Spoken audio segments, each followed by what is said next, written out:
everyone, and welcome to National Treasure Hunt, the podcast where the secret lies not only with Charlotte, but also with your co hosts. I'm Aubrey, And I'm Emily.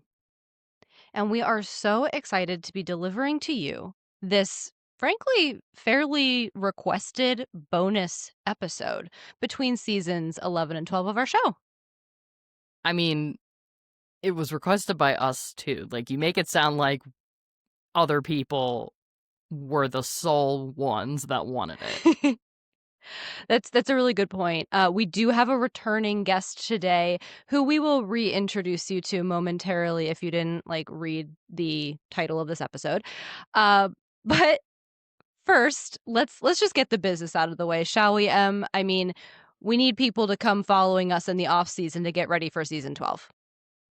We do. So, if you haven't already, please go ahead and find us on both X and Instagram at NT Hunt Podcast. We're also available on our website, nthuntpodcast.com.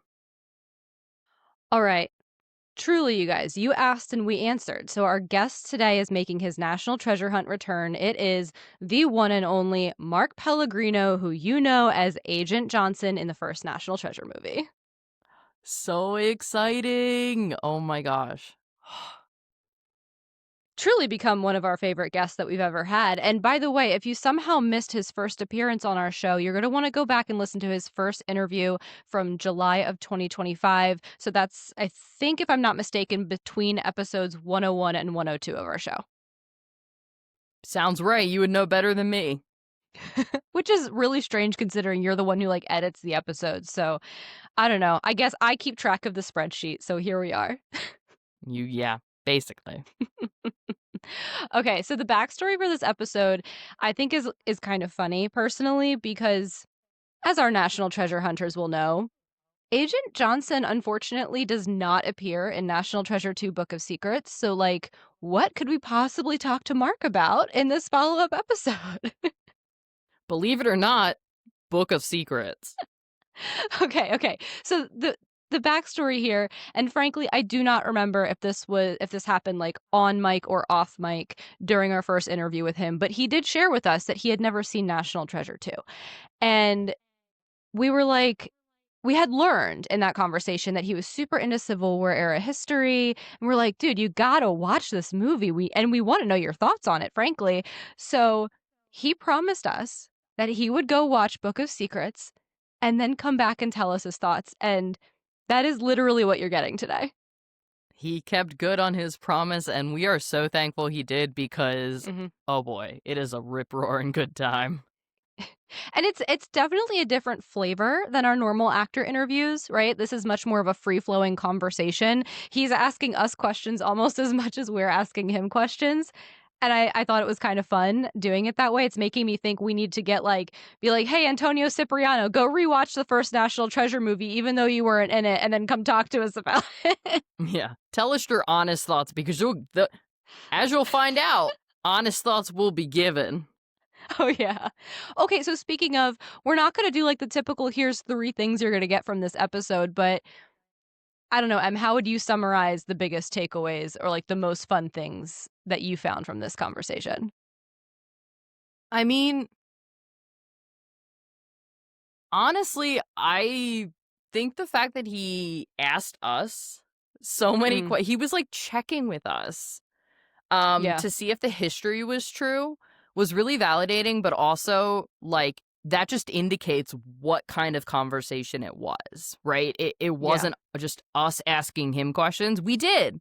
And he does answer some of our favorite questions, like if he thought Ben's mom was dead in the first movie. Yeah. Yeah, and of course whether he thinks the president was actually kidnapped. That's a biggie here on National Treasure Hunt. So let's dive in. This is truly going to be a highlight of this off season, as much for you as it is for us, guys, I promise you. So without further ado, please join us in welcoming back to National Treasure Hunt, Mark Pellegrino. You all enjoyed our conversation with him last time so much that you wanted him to come back. So, making his return to National Treasure Hunt today is Mark Pellegrino. Mark, thank you so much for joining us again. Thanks for having me. All right. So, last time when we chatted with you, you revealed to us that you had not yet seen National Treasure Book of Secrets almost 20 years after it came out. And I understand you have rectified that problem. I have indeed rectified that problem, and I have to say I'm very happy I did. It was a couple of hours of my time that I'm happy to have given over to the project of National Treasure. So, it was very entertaining for me all the way around. Although I'm gonna have questions. I'm sure as we go along, I'm gonna have questions, lots of questions that, we might have to have answered here. But, I'll follow your lead and we'll see where we go. That sounds great. And frankly, I'm excited to hear your questions because it is not often that we get to talk to someone who isn't super familiar with the movie. And so hearing kind of the first things that have come to your mind as in terms of questions will be super instructive for us. But before we get into the details, I've got to ask, two of our FBI agent characters from the first movie return for National Treasure 2, that of course being Agent Sadusky and Agent Hendricks. So I had to ask, do you remember if you were offered the chance to come back for National Treasure 2 as Agent Johnson? I don't remember. What now, Mm. refresh me on what date National Treasure 2 was filmed. What date? What was the year? S So it was late 2006 and early 2007. So that's like almost immediately upon, to the first one, fairly close. Because I Yeah. remember I was working on Hamlet during the first one, and we did Hamlet in 2005. I do not Mm. remember being offered that part, but I know there was a whole entourage of us, like Annie Parise and stuff, who weren't back either. So I wondered what in particular my man Hendrix did to deserve to be in the second rendition, and why me, who was literally the sidekick of Sadusky himself, why was I not asked back? Exactly. And you didn't make a mistake. No, I didn't make a mistake. Hendrix was the one that didn't take the declaration tip. Not only that, but there was the behind the scenes thing I said, right? I don't know if you remember, Mhm. but when we Mhm. all gathered around and we were talking about the script and what Harvey should do in one scene, um, you know, Hendrix got so excited he started giving Harvey direction, and Harvey looked at him and said, "Are you directing me?" And the whole crowd of us just sort of split apart, like we didn't want to get brain matter on us when the inevitable shot was fired. So I thought, if anybody, Agent Johnson is going to be next to Sadusky the whole time, but it didn't happen. It didn't. I don't know why. I'm not sure why these things happen. Seriously. Maybe, you know what? I'll bet Agent Sadusky was just too intimidated by Agent Johnson and so needed to keep someone who was not as good around. That's what I'm gonna say. No, I think he's the kid. I keep forgetting his name now all of a sudden because I haven't seen him in so many years. Great kid, great actor, so enthusiastic. I mean, when we were working in London together, we had dinner in Chinatown there in London. Such a super kid, enthusiastic. So I doubt it was that. It might have been. I'm going to say it. My height. I was thinking Mm. that, because of what you said in the church scene, I was wondering Yeah. if it was just like that logistical snafu. I mean, I'm 6'3", and it did look funny in the church scene, so much so John said, "Get out of this, get out of the frame, you're killing us." So, Mhm, mhm, maybe, although there were a lot of scenes with Hendrix and Sadusky sitting. Sadusky was sitting, Hendrix is standing up. When they're mhm. walking in such a way that you couldn't really tell the height difference between the two. I don't know. Should we start a conspiracy story? Yes, Yes. of Okay, let's course. start. We This should is a start low one. stakes one. Yeah, okay. Yeah, we'll start a conspiracy theory at some point. I'm not If you guys can come up with one before me, you guys go ahead, but I'll think of one. Excellent. Sounds good. So then, I mean, the question begs because you clearly, have feelings, or just opinions, right, about not being in the film, right? Not in a bad way, just like you're acknowledging, right, that it didn't happen. No, What it's a do bad you way. think? It's a bad way. Oh, it's a bad way. Okay. I feel Okay. I just rejected. didn't want to put words in your mouth. No, I feel rejected. I'm already obsessed I'm with not this sure. conversation already. Yeah, I'm not sure why these things happen, but I'm sure it was personal. Okay. So then, what do you think Agent Johnson would have brought to, National Treasure 2? Ooh. The perfect right-hand man for Sadusky, the physical prowess that is required for a man in the field, an agent in the field, to take down a guy as significant as Gates. I mean, come on, man, Mm. you gotta have that Spider-Man-like capability. And I would say around that time that they filmed that, I had Spider-Man-like capability. Ooh. Okay. Okay, and you need that. Did Hendrix? Meh, administrator.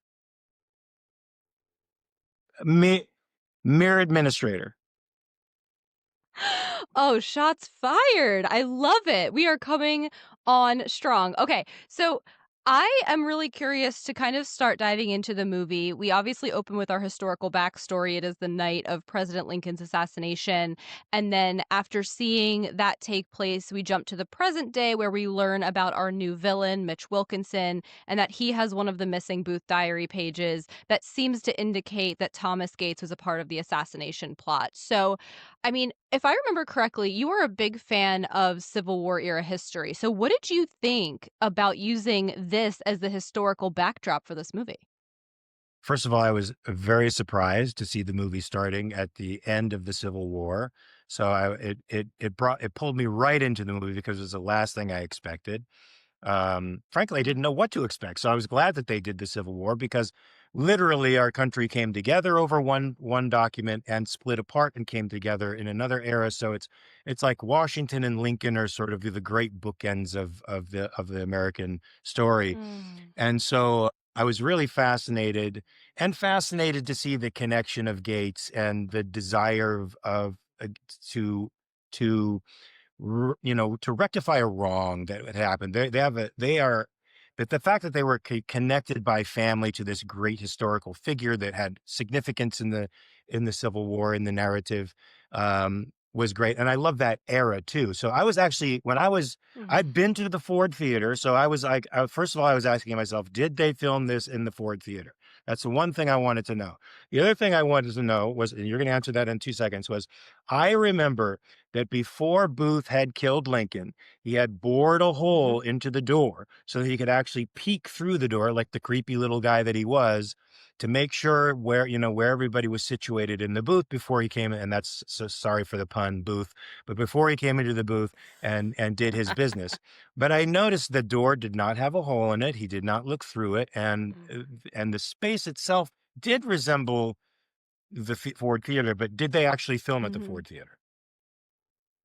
They did not. So they filmed No. the no, they filmed at a theater called the Richmond Theater in London. So we're obviously going to get to the part where they go international, but they actually filmed some of the US scenes over in London as well. Okay. All right. So I wanted to know that. And I know that John Wilkes Booth looked through that little hole and I was waiting for the hole in the door to happen, which didn't happen. But the rest Mm-mm. historically accurate. His spur caught on the flag when he went down, Sic Semper Fidel, Mhm. and before he ran out with the broken leg. And then Mhm. the rest of that story is amazing in itself. But I loved being dragged into that period of history because it's a great time, a Yeah. great story to tell, and that the Gates happen to be very intimately involved with somebody who's the linchpin of this whole story is also very interesting to me.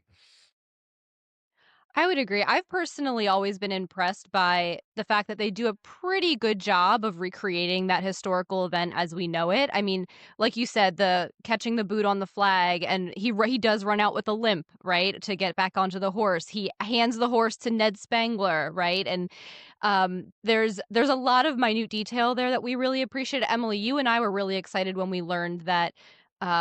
When we investigated the assassination ourselves, that there was this sort of last minute meeting called at Herndon House by Yep. Booth and the conspirators. And so you could say that the Thomas Gates Booth O'Loughlin interaction was actually Herndon House. And there's just Mm. a lot there that I think is really cool if you nitpick. Yeah, for sure. That's interesting. Yeah, I had forgotten about that, but that's true. Yeah. Okay, so Mark, I have to I feel like now it's my place to ask this variation of the questions. Um if Mitch had had this revelation, right, about the Booth Diary page and Agent Johnson was there, do you think he would have been suspicious, kind of like Agent Sadusky was, or do you think he would have been, may I say, unprofessional, like Agent Hendricks, and been poking fun at Ben? I think he would have been just like Sadusky, man. He was Sadusky in the making, just a larger version of Sadusky. That was his man. So we know Sadusky was right. We know Sadusky, you know, he has that sixth sense. He's the FBI veteran. He has the radar going out. Hendricks, Yeah. no, clueless. I'm sorry that they Okay. had. Yeah, yeah. I'm going with. But He would have been a suspicious guy.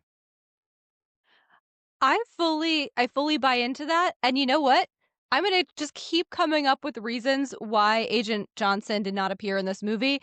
He was too similar to Sadusky at this point. We needed a foil. And so Oh, maybe Hendrix, that that's it. aloof fellow, You yeah, were too good of an There was FBI agent, there I was an think is. too odd, yeah, good. you need odd couples, right? You need couples that you need opposite pairs in order to make a drama too, right? And so you need a Yeah. guy like Hendricks and a guy like Sadusky together. That makes sense because the rest of us we're just too competent. Mhm. Mhm. Very competent. Some might say the most competent of the FBI in in the films. Some would, especially one over here. Right. Of course. Okay. I'm also really curious. First impressions of our new villain, Mitch. What do you think of him? First of all, I love Ed Harris. I think he's an amazing actor.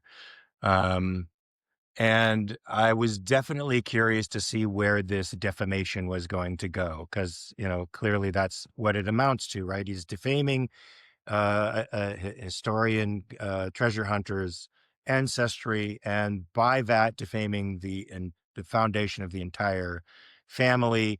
And I was curious to know what was going to happen here. What was the reason he's bringing this information out now? And condemning one person to the historical trash bin.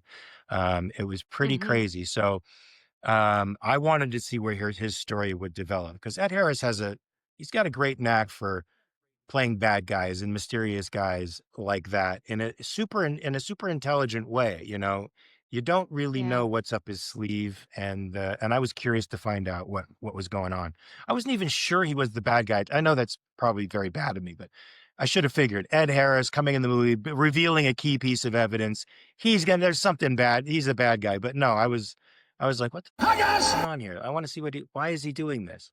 Is he trying to save the Yeah. Wilkinson name? I mean, what's the deal? Which was sort of a part of it, but And that's the thing. I'm so glad you mentioned that because I think it's super valid to be like wondering if he's the bad guy, right? Like, obviously compared to Ben, we don't like him as much.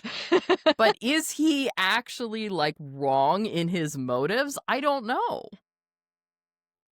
Him and Ben are so I was just going to say him and Ben are so parallel. I was wondering if you noticed that right off the bat. yeah, for sure. I mean, for sure, the things that they're going for sure, make them parallel, which gives, especially towards the end. I don't want to, we shouldn't talk about the end so fast, but I mean there was totally redeeming moments in the end that made the whole, I mean, coarseness and brutality of his journey through, which makes him Mhm. sincerely the bad guy at a long point in the movie.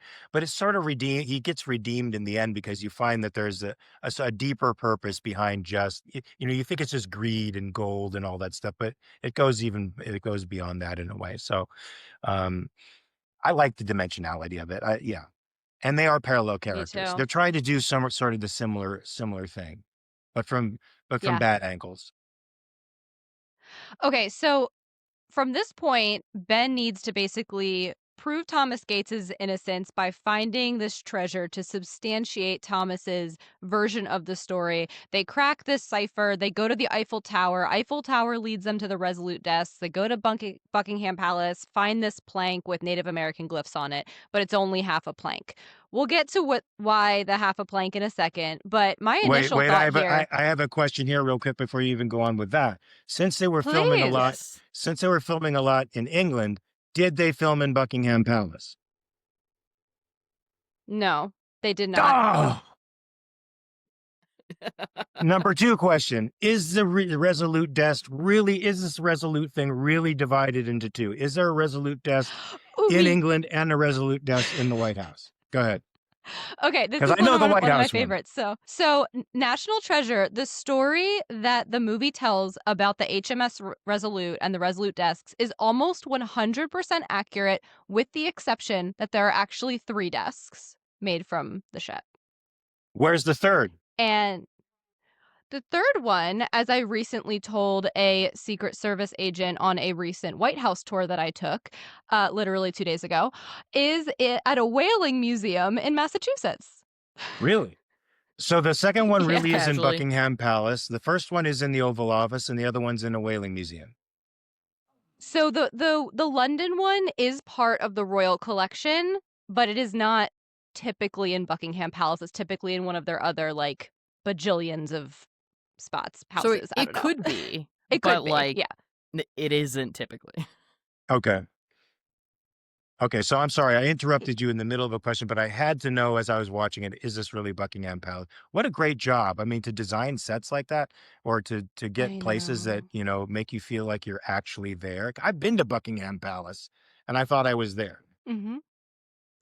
Well, that's the cool part too. We did a whole episode kind of breaking down the interior of Buckingham Palace and trying to figure out what room they might have modeled the the room that they went into with the desk in it. What real room they might have modeled that off of. And we were able to figure it out. Like it is very accurate in terms of the aesthetic. So I also find that really impressive. And never apologize asking us a question. I think this is a pop quiz and I'm really here for it. So, Oh yeah, Cool. You got the answers. You got the answers at the back of the book. You're the um index. we try. we try. So I want to know your thoughts. You know, this international element of Book of Secrets is new for the franchise, going away from the United States. And we don't just have one foreign city involved, we have two. So did you like the international aspect, or do you think it took away from the Americana vibe of National Treasure? No, I loved it. I loved it. Number one, I loved the connection with the French because the French helped build this country. I mean, if it weren't for Beaumarchais and if it weren't for the French Navy and the French Army rescuing us at Yorktown so that we could actually get the surrender, the final surrender, I mean, we wouldn't be a country without the French. And of course, our revolution then influenced their revolution that swept across all of Europe. So even it being in London and Paris, even it being international in that sense is appropriate since we're all sort of related Mm. with one another, not only from the base of our values, but because of the important place that the French played in our revolution. Let's not forget Lafayette is he's buried in France, but he's buried in American dirt. I don't think I knew that. Yes, That's so yes, cool. he asked to be buried in American soil, so they shipped over American dirt, and Lafayette is buried in American dirt, which I think is amazing. I love that. That is very cool. Have you visited Mount Vernon, Mark, at any point in your Yeah, yes, I history? have. Yes, I have, and that was another thing I was wondering. So when I went to Mount Vernon, I was wondering, is there this subterranean network of tunnels that actually exist under Mount Vernon? Because if there are, I want to go there. Well, Emily, do you want to answer? I feel like I'm just getting too excited over here. I mean, so we have been fortunate enough to go on kind of I guess, like the National Treasure inspired tour at Mount Vernon. And there are, like, we did go into the basement, right? there is not an actual tunnel that connects the basement to like the river per se, Mhm. but Right. we did see the place where likely the tunnel would have connected to when we went on an external tour. And I'll add that when we interviewed an expert from Mount Vernon way back, it was like the 20th episode of our podcast. For context, we have 160 episodes now, so this is a while ago. But they were able to share with us that the inspiration for the tunnels actually came to John Turteltaub when he was given a tour of the grounds and he was shown this ice house that Hmm. has its own mini tunnel leading to the side of a hill that goes down to the river. So he saw Mm. that and he's like, extend this, Yeah. basically. Mm. So That's really inspired by cool. reality, not entirely real. I would have thought he would have been inspired by Monticello because Monticello had sort of a little underground system akin to the one that they made at Mount Vernon for the movie. Now, the second question I have is, did the president's birthday party really take place at Mount Vernon? Because that did look like the facade of Vernon as it faces the river. Yes, it Yeah. was. They did film Yes. on site.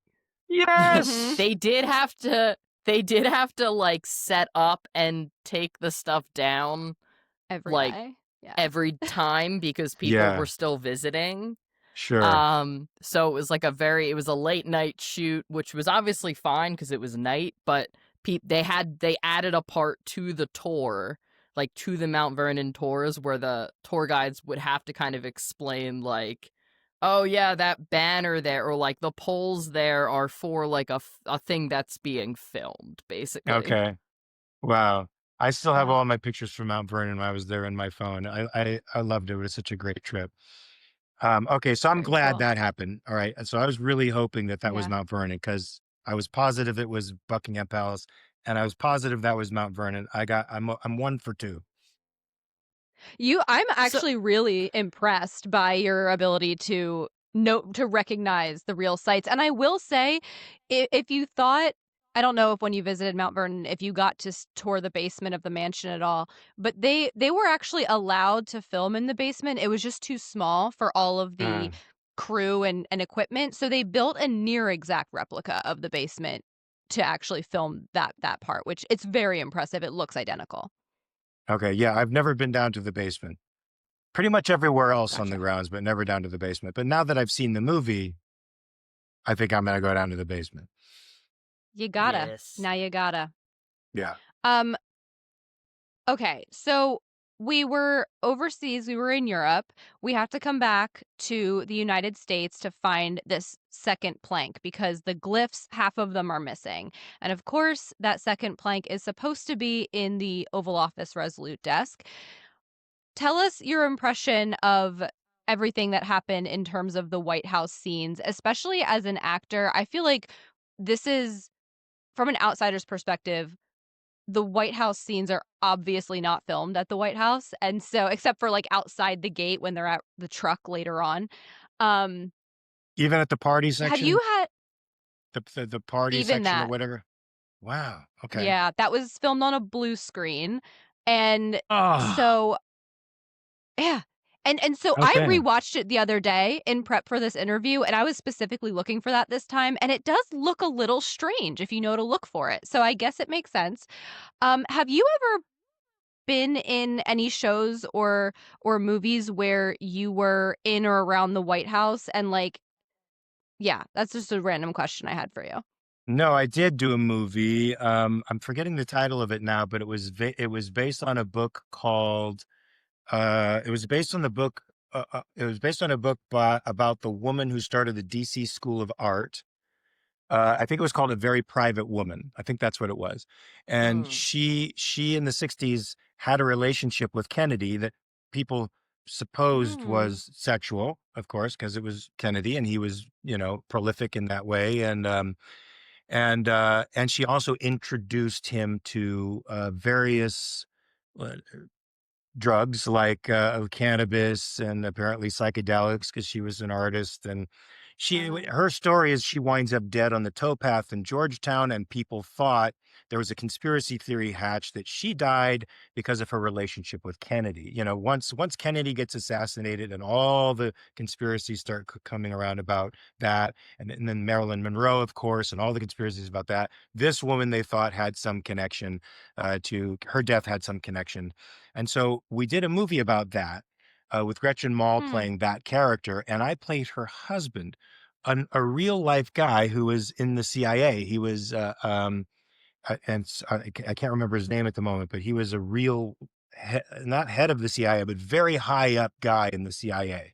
And so the Interesting. implication through our movie was that, we did her in, and that I knew she was going to be done in because she was having an affair with the president, but I had to let it go, for God and country, so to speak. And so while filming, we filmed all over Washington and Maryland. And so we filmed on or about a lot of those landmarks while we were filming. Very cool. 'Cause yeah, I just asked because I know so many shows and movies depict the White House in some way, and we had learned that, like, in researching this, like, every single one of those productions creates its own Oval Office set and everything like that. Yeah. I just think that's wild considering I would think there would just be a standing set somewhere that people could just rent out and then just redecorate because it's used all the time. But I digress. What You were know your what? thoughts on You these know what I Oval thought? Off? Well, wait, What was real that? quickly. You know what I thought when I was Yeah. looking at that stuff? I had no idea it was blue screen, so I didn't see any cracks in the pavement, so to speak. What I thought was, and this was probably shot before Tyler Perry even had his studio in Georgia. But what occurred to me was, oh, Tyler Perry has got an entire full-sized White House on the stages of Tyler Perry Studios. Its interior Oh, is accurate, fully accurate. The exterior is fully accurate. And I thought they had to use that because I didn't think, of course, at the time they'd be able to get close to the actual White House. So I was thinking sure. that's what they used. I didn't think it was blue screen. Well, that makes me impressed. I like knowing that it was actually done well. Yeah. And did you are you have you watched Modern Family? Are you a Modern Family fan? God. Oh, yes, yes, yes. I am a Modern Family fan. Yeah. Oh my God. Those Was it scenes, trippy for you? yeah, to see him, Yeah. oh yeah, yeah. I mean, everything I've ever seen him do, from like Dawn of the Dead, the Dawn of the Dead remake, to that was he's so good. He's just so good. And he's a bad guy in the Dawn of the Dead remake.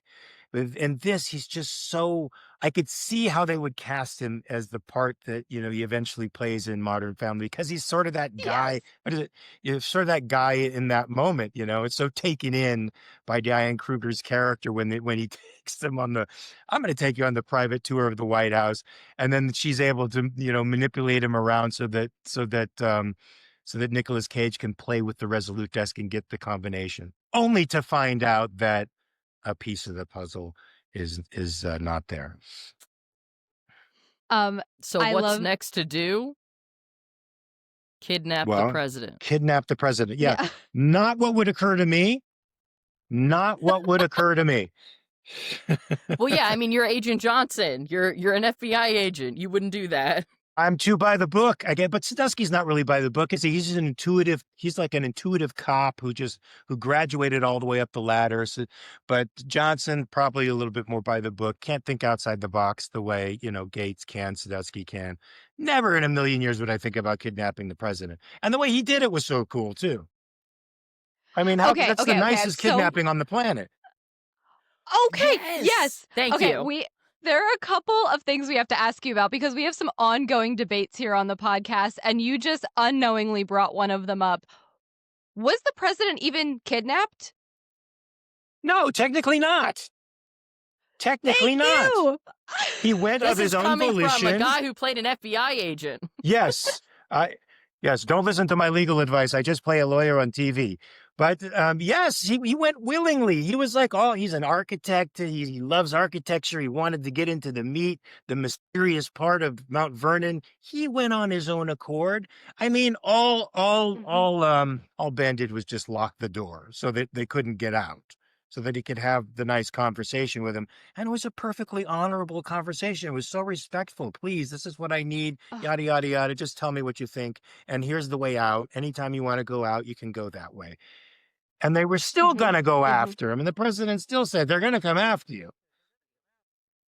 Okay, okay, okay. So why, you know how the president says like 200 people know you held me against my will here. I can't tell them why. You have to find this and then I can. But in the at the very end again, jumping to the end of the movie, the president's like, "Oh, as I recall, this is the man who saved my life." Why couldn't you have said that from the beginning? Would have saved us a lot of trouble. You know why? Because there wouldn't have been a movie. When we need to have the Plot. rest of the movie. We need the, those guys chasing them at some point, because then when they go to the Library of Congress, we got to have all Yeah. that happening. Otherwise, it's not going to happen. Yeah. Yep. It's Yep. less Okay, but thrilling, less thrilling. before we get to the Library of Congress, though, I do want to ask you about that conversation between Ben and the president in the tunnel because, again, I hadn't rewatched the whole movie in full for at least a few months, which is a lot for us over here on National Treasure Hunt. Um, gosh, that conversation hits today. Like, yeah, thoughts on that? Well, go over the details of it for me so that I can remember, because you know this movie like the back of your hand. But what particular details? Because I remember feeling that. Well, this is apropos. This is hitting in present day in a Yeah. way that I didn't expect it to. But remind me of some of the essence of the conversation. Well, there are certainly multiple moments, everything from, the value and importance of returning this lost culture to, the descendants of those who put it there, et cetera, et cetera. But to me, what struck me more than ever this time was the dialogue, the exchange. It's like a three-line exchange where Ben goes through why he believes the president to be an honorable man.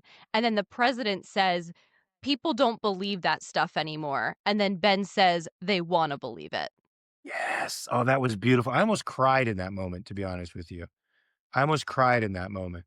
So hungry for that kind of uh, dignity and honor to be back in the present. It was which Bruce Greenwood projects that honor, and dignity, the very qualities that should embody a president. For sure, they Hmm. want to believe that. Now we can't escape the fact that you can't believe it. Whether I mean, some people are evading that it's impossible to invest those qualities in the current occupant. But I that in itself made me feel like, yes, yes, yes, I want Bruce Greenwood for president, please. Right? Yes. And it Because strikes also the me. things that, and I don't remember the specifics, but the things that Ben was saying were, they hit so to the heart of what I think Americanism really is, and for what people in elected office should actually respect, and what they should honor, and their fiduciary obligation to, I think, us as citizens. All of that was there in that exchange between these two guys, both of whom understood fully what the other meant. And nowadays, I don't think that would happen. I don't think Mm, I don't think the conceptual apparatus is there on the president's side. He doesn't have a grasp of the language or the documents or the principles.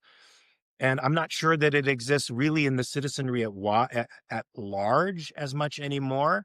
And I love Ben Gates. I love what he represents. I love the mm, things that he thinks. And I want people in America to think that way too.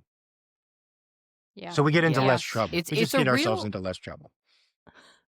yeah, it's a real earnest type of patriotism that I feel like is softer in many ways. Like it's still just as patriotic as kind of the patriotism that we see, but it has like deep roots to it. Yeah, you know what it And I is? think that that's yeah. It's fidelity to ideas and principles. It's not jingoism. It's Mm, not blood and soil. Mhm. It's not place is great because it's here. It's this place is great because, the principles of the Declaration, because of the Constitution, because of the ideas, the isms behind it that are ideals that we never seem to quite grasp. We've been trying for a couple of hundred years to get there, but we keep missing the ring. But that the brass ring exists, that's what a guy like Ben Gates represents to me. And that's what you feel a fidelity to. yeah. I love the founding principles. Do I like where things go or the way people behave, or, no, Do I like Yeah. is our history riddled with just grisly violence and horror and abuse of people and rights? Oh, yes. But there's this shining light above all of that darkness that says, "Here I am, and this is what you should compare yourself to every time you do something bad. And I'm going to hold you to Yeah. every action that you make." And that's what Ben reminds me of, and that's why I love his character so much. Because it's not jingoistic Yeah. patriotism like you see today, which is just empty. Yeah. I feel that, and I'd be remiss if I didn't point out this was in 2007, and look how relatable and prescient it is for today in 2025. That's why I think not like jokes aside, and we always like to say not to overblow the importance of this franchise, but like National Treasure 3 coming out today would do a whole heck of a lot of good if they keep Ben Gates the same Ben Gates that we know and love. And I hope they do. I hope they do Yeah. because For he's we need more heroes like him. yeah, 100%. Yes. Okay. Okay, so to get us back into the story here, I'm so thrilled to hear that you don't think the president was actually kidnapped, because I fully don't believe the president was actually kidnapped, but it's been very hard to get people to agree with me slash us. I think Emily, it depends on the day for you. I Um, waffle. but here's another interesting nuance that I'm not sure if you picked up on, Mark, since you've only watched it once so far. It is alluded to, especially as we get to the Library of Congress, where they now need to find the president's book of secrets, that Sadusky actually knew the book was there the whole time. And he chose not to tell Ben. And so Ben did what Ben does, and Sadusky knows him well. Ben did what Ben does, which is a drastic course of action by quote unquote kidnapping the president. I'd love to hear your thoughts. Is Sadusky at all in the wrong here? Should he have told Ben where the book was?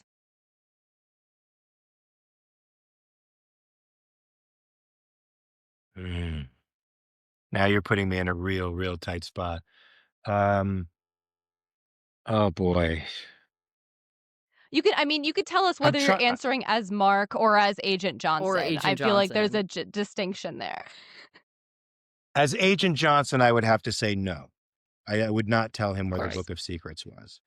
As Mark, knowing what Ben is going for, I would have to say, and knowing all the things that he wants to do once he discovers this stuff, not only just clear the reputation of his ancestor, but how he wants to return this stuff to the people who it belongs to. I Hmm. would say yes, right? But as the FBI guy who has to uphold the letter of the law, I probably not. Okay, so what did you think of the Library of Congress scenes? The President's Secret Book concept, was that a familiar concept to you at all? Like, tell us your thoughts on that.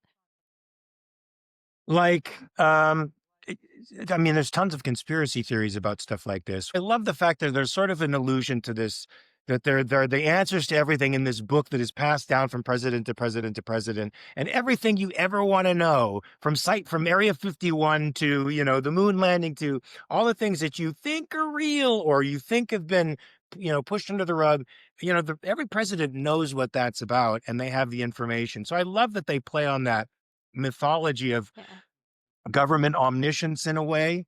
And I think government's just more incompetent, but it makes it seem like, oh, cool.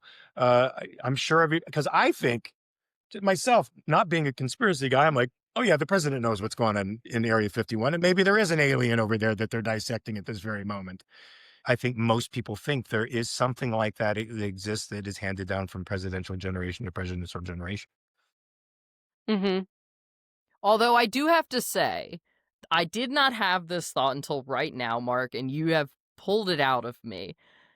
The fact that all of these things would be written in one place and kept in a place that technically is accessible to the To public everyone, yeah. is insane. There are a few moments in it, let's just say the subtitle of National Treasure Book of Secrets could be totally implausible stuff happens, but I love it anyway.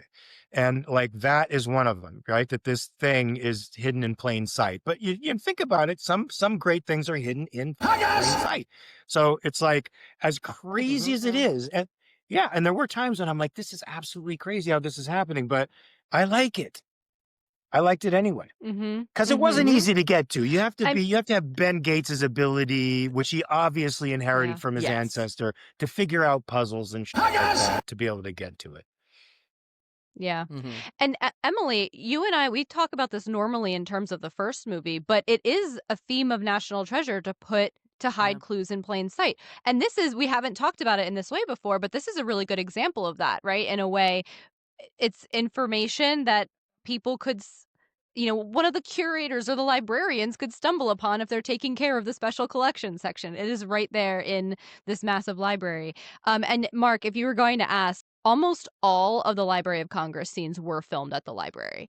Wow. Yeah, I was going There's to only ask that. like yeah. And that to us is really impressive. We've been given a sort of behind the scenes tour of that. There's just like one or two hallways in the basement with Riley and Abigail that weren't actually filmed there. Other than that, like even the special collection section, they built that section on one of the balconies overlooking the main reading room. That balcony exists. It's empty. They built the set there instead of building it back on on a set, which is mind-blowing to me. Wow, that's cool. Yeah, I didn't know that. That's cool. But I love the idea Yeah. of a Uh, special section, right? That's like, this mysterious section that only a elite few can go to, and then within that, there's something hidden behind the screen and that. So I love that. I love that whole idea. yeah.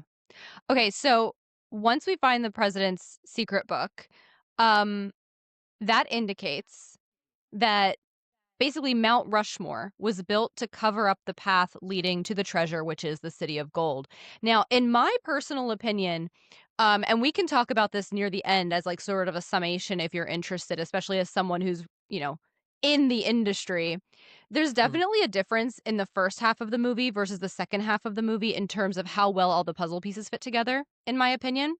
And there is a reason for that. It's because they were writing the script as they were filming and they filmed it mostly backwards.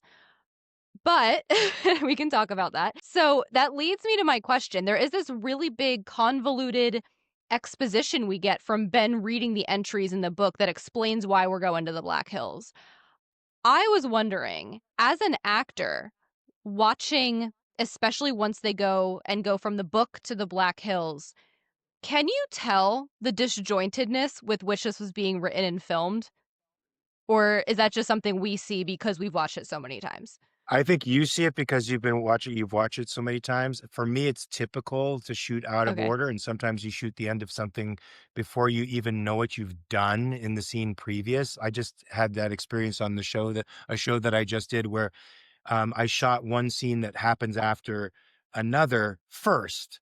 And I did two versions of it, Oh. but I was like, when I saw what I actually did in the scene that happened before, that happened completely spontaneously, I'm like, holy shit. I wish I knew this when I filmed the scene, a few days ago before that. But luckily, there's two versions where one sort of fits with what I did in the second thing. So that kind of disjointed way of filming is I'm sort of used to that. Exposition scenes, though, where somebody's talking, where they're saying things that you don't think they would ordinarily say, right? Because it's something they would know, but those things sort of stand out like, all right. Like, when you're watching a typical procedural show and 90% of what they're saying, they wouldn't be saying to each other because they already know this stuff. They'd be talking about certain particulars, but they got to fill the audience in every once in a while as to the narrative. That's the only kind of exposition that bothers me, but the disjointed stuff doesn't so much. Although I do have an issue once they got to Mount Rushmore, I do have an issue, but we'll talk about that in a minute. I have an issue. Okay. I mean, we can talk about it now. I have an issue. Okay, here it is. They're climbing Here up it the is. hills. They're climbing up the hills, and they're figuring out the clue about the water and that reveals the bird or whatever. And so he starts pouring a little liter of water over, let's presume they're surrounded by miles of fog. And he pours it over, and he notices that it's changing colors. Like, oh, here, this is matching the clue. Let's start pouring all of the 4 liters of water that we have while we're surrounded By by water. rocks. And somehow, with only 4 liters of water, they discover this tiny bird.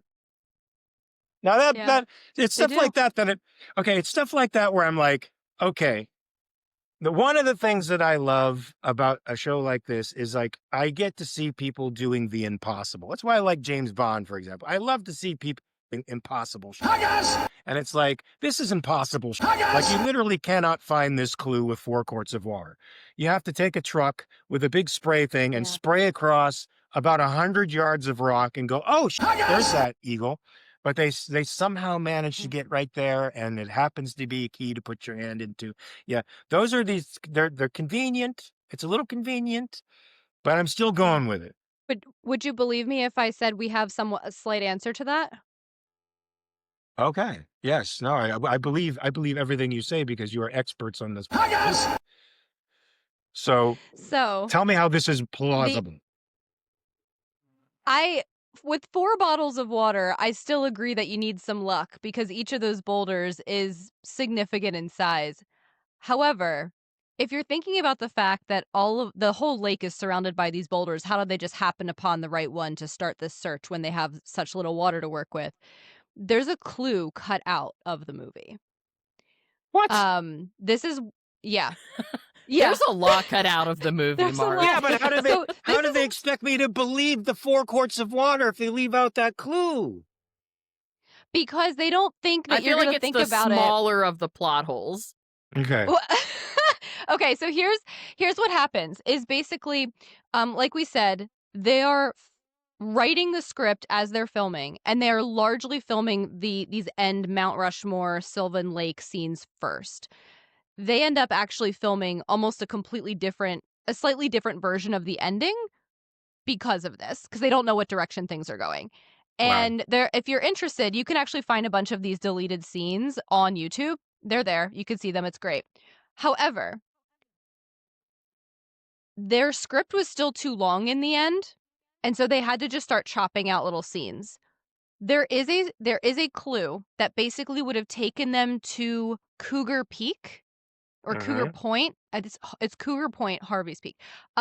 Cougar Point, and then it's like what the cougar is pointing to. And so it points down Mm. to the correct boulder. And so that's how they know what boulder it is. And we know this because of well, we've seen the final filming script. So there's that. That's not publicly available, but what is publicly available is Disney novelized National Treasure 2 for like a young adult novel. And they based that novel off of the final filming script. So you can still see it in that little novel if you can get your hands on it. Oh, cool. Now, I don't envy that kind of job for Turtle Tub to have a script. I don't know how Mm-hmm. tight it can possibly be when they're writing it as they're going along, but let's say it's a relatively tight script, but it's too long and you have to cut stuff out. That requires a great editorial mind, and I think Turtle Top is great at that. I'm Mm-hmm. not. I would have loved to have seen that clue because it made it sort of implausible to me that they just lucked into Yeah. this. But knowing that it was over long and they had to cut that clue out, I understand as a person, a filmmaker, as a involved Yeah. in the business. Yeah. Mm-hmm. Makes sense. I, I mean, out of curiosity, have you been to Mount Rushmore before? No, I'm dying to go though. So are Same. we. So we should go together. We can go Yeah, together. We could check it out. We can. That would be really fun, actually. that would be A fun. little behind the scenes, like And here's how impossible this is. fine, but let's find the city of gold because I know it's there. I'm convinced. Oh, you are Wow, convinced that it's there. I mean, it was on a That's movie. good. It must be true. Yeah, I mean, they did a good must job be then. true. Yeah, must be true. Um, okay, so of course we go through this very dramatic entry into right this underground cavern at Sylvan Lake. It's very very precarious. Some might say even more dangerous than it was to get down to the Templar treasure, which is hard to believe in the first movie. But Were we you finally. stressed out I knew it was with the coming. tilt platform? Yes, the chill platform bothered Okay. me. Thank you. Yes, of That course. gives me heart palpitations. Yes. Yes. In fact, I don't have the balls that Ben had. I'd be get me the off this thing onto that ladder and onto solid ground. I'm I, Mhm. He's Mhm. there again. I love seeing heroic characters that would do exactly what I would not do in that moment. Or maybe I would, I don't know, because 'cause they're trying to Mm. balance the thing, and I don't know. It was scary, it was freaky, it freaked me out. Okay, cool. Well, not cool, but like I'm glad that it's not just me. Well, but I did think it was a mistake to send, um, Ed Harris up there first. I thought that was a mistake, I thought that was gonna backfire on them. Probably that's good storytelling because you think with everything that's happened before, this vicious son of a is gonna go betray them in the end and, Yeah. take all the gold for himself and everybody else is gonna die. So that's probably good storytelling, Mhm. but I would have been, I'm Not doing I that. not to no, I'm really glad you brought that up though because every time we rewatch these movies, I notice something new. And one of my observations this time was remember it was Mitch who demanded to be shunted up onto that ladder first. Actually, I think he was stupid in saying that. He shouldn't want to be the first one because you don't know how structurally sound that ladder is. He should have forced one of the other three to go first and wanted to go second. That was what I a ro realized this time. I was like, that could have absolutely. backfired badly. A ladder, how long has that ladder been hanging in there? Since, like, since for a Too 1,000 long. years. Yeah, rope, vine, or wood? I'm sorry, it doesn't last that long. You're gonna climb up the thing, it's gonna bust, and you're going down to the bottom. You're right. It Mhm. was Mhm. foolhardy of him, but, this is a movie about reckless courage anyway. Well, I mean, let's face it, everybody's recklessly courageous. This is true. Okay, so but, Almost him. we Except we Agent all Hendrix. Except Agent Hendricks, who plays it I haven't safe. seen him do anything impressive. What did he do? What did he do? He wasn't impressive. He gave us no information even. this Had is really Agent true, Johnson been there, actually. we would have been informed. Mhm. Mhm. Oh, He wait would have till been down there with them. He would have been wait like keeping an eye on the operation. Stealing wait focus. till I tell you what the alternative version of the ending was in those deleted scenes. The FBI catches Ben, Mitch, all of them, and lets them go. Because okay. I have a feeling. I There's Because want a to hear whole your so reason, but I thing. have a There's a feeling. whole thing. it's crazy because what they do is in this version, it's I don't know. I can see why they didn't go with this version. A lot of it doesn't make total sense to me.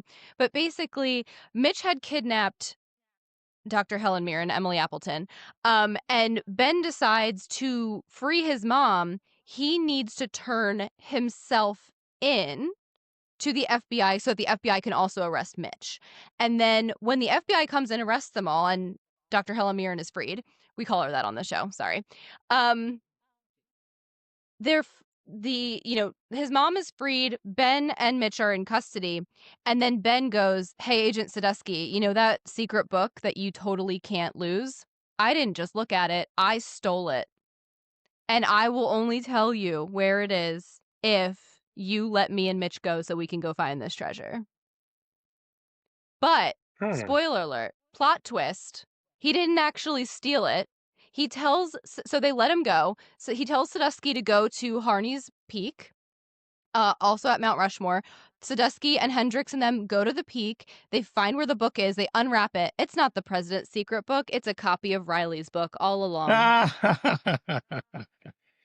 Okay, that's funny. Yeah, So I feel like this is why you weren't able to be in the film because I don't think Agent too smart. Johnson would have gone for that. And if that was an alternative ending they were considering, like they wouldn't you wouldn't have been a You good you character there you because know you would have Turtle been Top like, was I'm thinking going that. with him.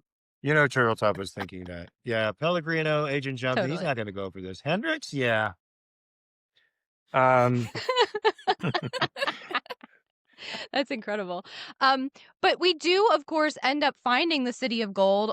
Everyone, including Mitch, is there when they initially find the City of Gold, and then we have almost more dramatic than finding the city itself is the escape from Cibola, where we have the Mitch sacrifice that Mark you alluded to earlier in this conversation. So this is a big point for us to talk about. Emily and I talk about frequently the Mitch of it all here. What are your thoughts on this ending and Mitch's sacrifice? yeah, so That struck me as a strange character turn because it seemed like a sudden arc, like, that I was not expecting. Right? Like, because through the whole thing, he shows himself to be one, willing to ruin the reputation of a historical figure and the family associated with the historical figure to get something that he wants. He kidnaps people. They crash more cars in cities than I've seen in a long time. He causes a lot of physical damage to the world around him. He's willing to shoot people, kill people to get what he wants. And then suddenly, he's willing to sacrifice his life for people he's been trying to hurt through the entire movie. It did strike me as a little strange. I mean, I personally Yes. love redemption stories. I love it when a guy's bad turns around and, does a noble thing and says, just tell him I did it just so that my family's name is sort of lives on in history in a better light than it did before.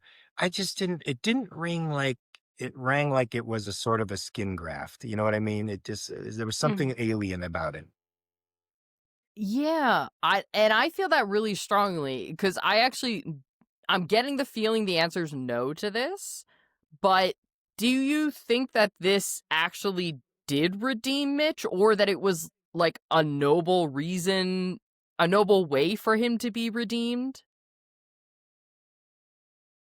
I mean, after all the damage that he caused and all the death that he was willing to create to get what he wanted, there is really no other way out than that way for as far as Hmm. redemption goes. Hmm.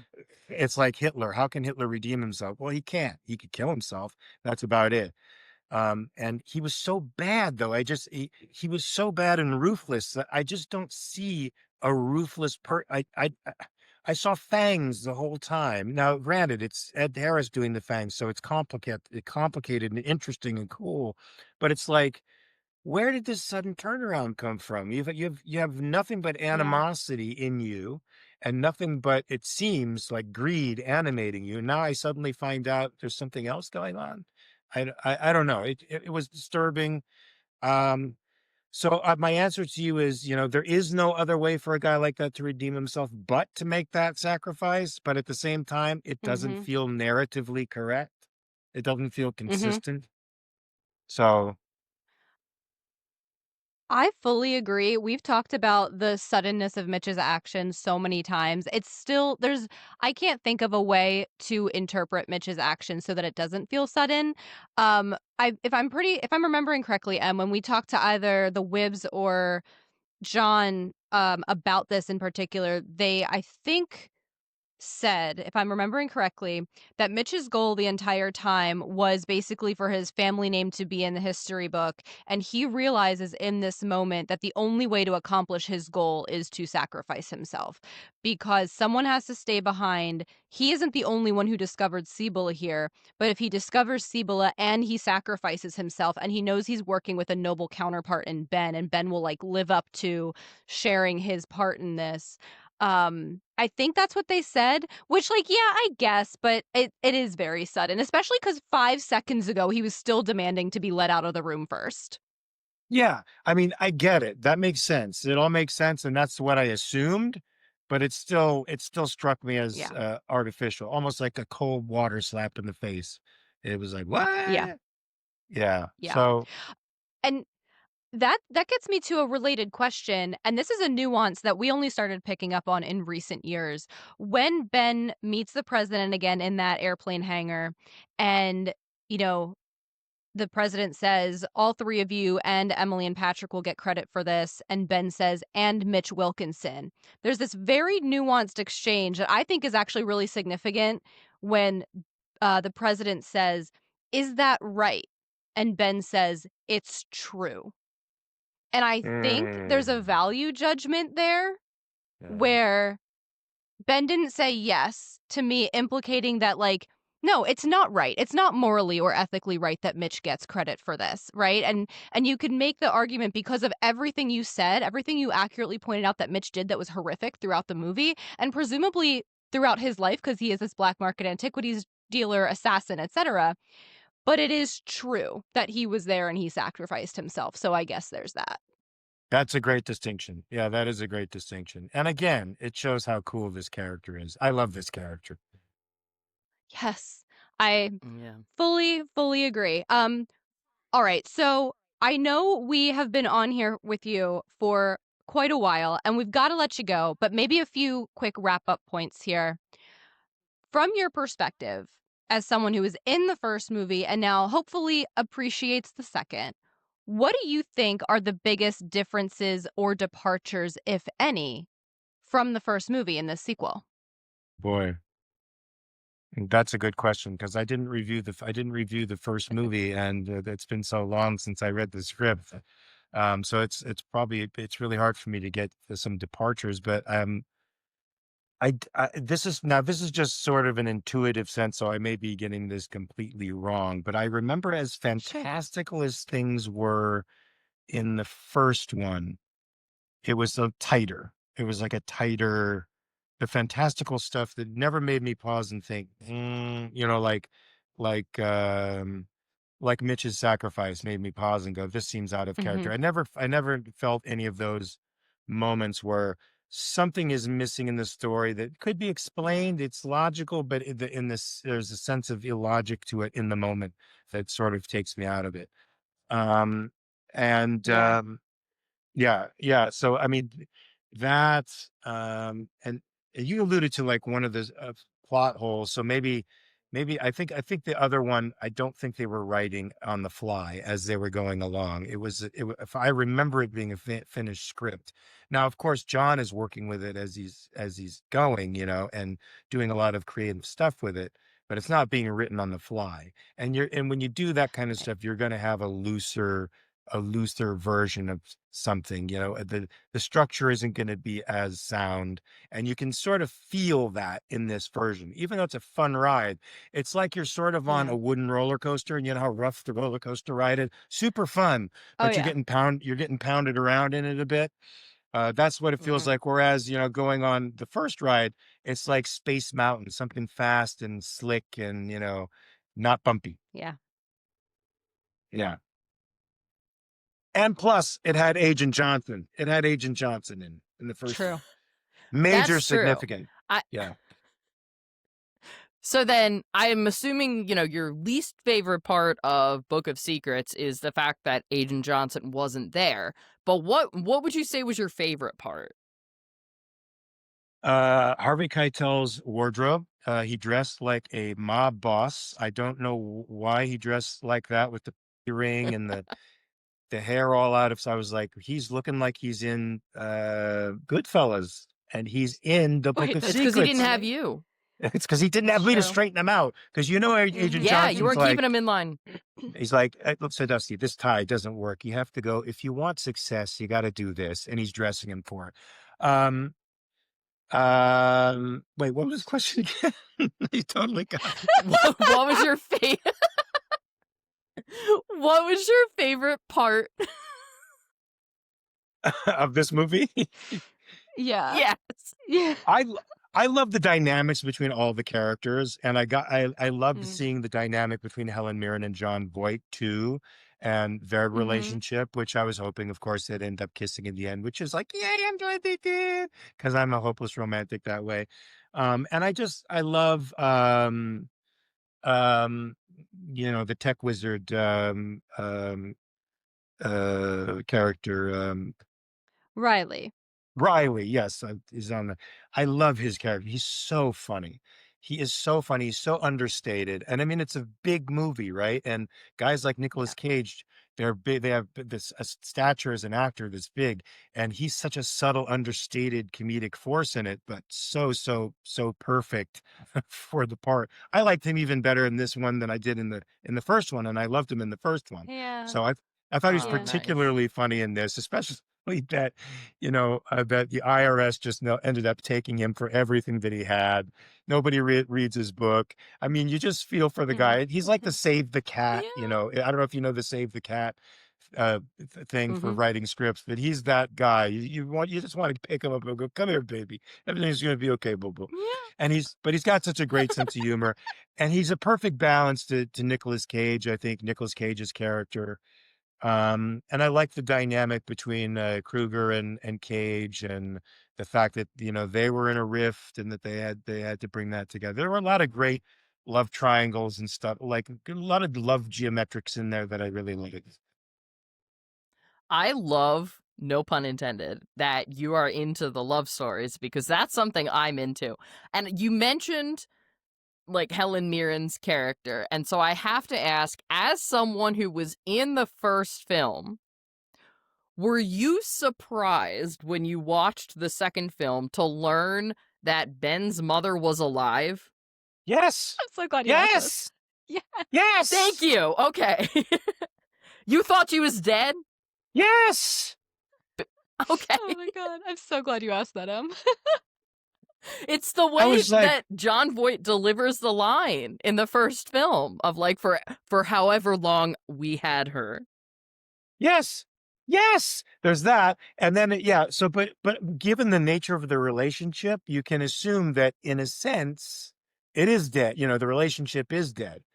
And boy, is she Oh. tough. Hmm. Mhm. Boy, is she tough. So you could Oh, you could yeah. assume that looking back at it, oh, I could see a guy sarcastically saying that, even like, it's not with that this it would be it would be satirical, so it could be delivered as if it's serious, but he's really reflecting in the fact that the relationship between the two of them is so far split that they're essentially dead to one another.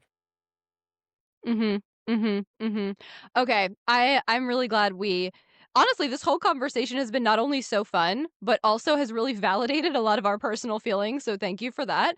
Um, I have one more question about this before we let you go today. Obviously, if/when National Treasure 3 happens, I think it's fair to say from this conversation that the biggest takeaway that the creative team should learn from National Treasure 2 in terms of what they should keep or what they should fix is that they should bring back Agent Johnson. Yes. But Yes. but Thank but you. other than that, what do you think we need to either keep from this movie in terms of structure, creative, locations, etc., or something that should be fixed? Well, you gotta have all the puzzles because all the puzzles are part of the mystery, and the solving of the puzzles is great, and watching Ben go through the process of solving the puzzles is really cool. Because I love it's like Sherlock Holmes when you see Benedict Cumberbatch going through the problem-solving process, the deductive and inductive process of, Mhm. solving the crime. You're like, "I love this shit. This is awesome." And I love that, right? That he's able to Yeah. do things that I can't. Like, I get word problems and I'm like, "What the he gets a few letters in there. He's like, ta-da! I mentioned some obscure French dude, and suddenly knows it's not an obscure French dude, but he mentions a French guy, and I'm like, he has all of this fantastic well of knowledge that, unlike me, with my knowledge will go in and out, and I have to keep reminding myself of stuff. It sticks with him. So I love seeing that. I love that extraordinary stuff that has to stay there. I love even doing the impossible. So all the impossible stuff Mm. that they have to do, they have to keep all of that stuff in. Now, with respect to what mystery it is they'll solve next, it's historically related to us now. I'm not sure. I'd have to think about that. But Yeah. I mean, maybe it's been done. I was going to say the Ark of the Covenant or something cool like that. But I'd keep all of the treasure hunts, mystery, puzzle solving stuff, because that keeps us glued to the problem the whole time. Hmm. Yes. Well, I have got to say, Mark, thank you, number one, for joining us again here on the pod. Number Thanks for two, having for me. watching the movie so that we could have this conversation. This was so, so fun. And I'm so excited for Yes. our listeners to kind of be able to tune into this chat because I got to tell you, you are in high demand, sir. People really wanted to hear from you again. Cool. I'm so happy. Well, I had a great time with you guys, and I hope there's a three. I hope I'm in it. But if I'm not in it, I can complain on your show again, I hope. 100%. Anytime. You are welcome I back love it. anytime. And hey, if you enjoyed this whole review process, we got a show you can watch, National Treasure: Edge of History, and then you can come back again. Okay. Check it. I will. I'll check it out.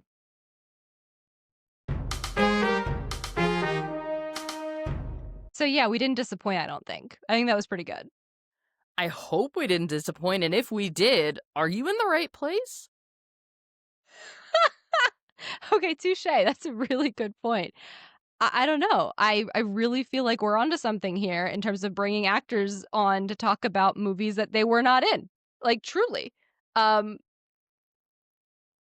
yeah, I don't know what else to say. Emily, what did you have a favorite part of this conversation?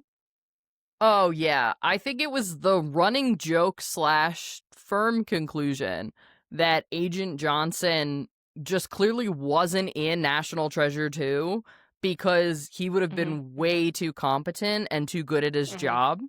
And so the plot Mhm. would not have plotted. Yes, and I've actually continued to think about that conclusion so much following that conversation that I have personally come to a follow-on conclusion that in the interim between National Treasure and Book of Secrets, Agent Johnson was promoted in the FBI, Ooh. no longer on Sadusky's team Because he's so good at his job. because he's so good at his job. Yes, Look at that. exactly. I mean, for me, I could not believe how many of his opinions match ours, especially some of our more quote unquote controversial ones about like kidnapping the president and things like that. But dude, n- no spoilers here for Mark if he is listening to kind of the playback of this conversation, but because of his take on Agent Hendricks, I just really need Mark to come back to National Treasure Hunt one more time. That's all, Mark. Just one more time in 2026 to talk about National Treasure Edge of History after you watch that show. Yes.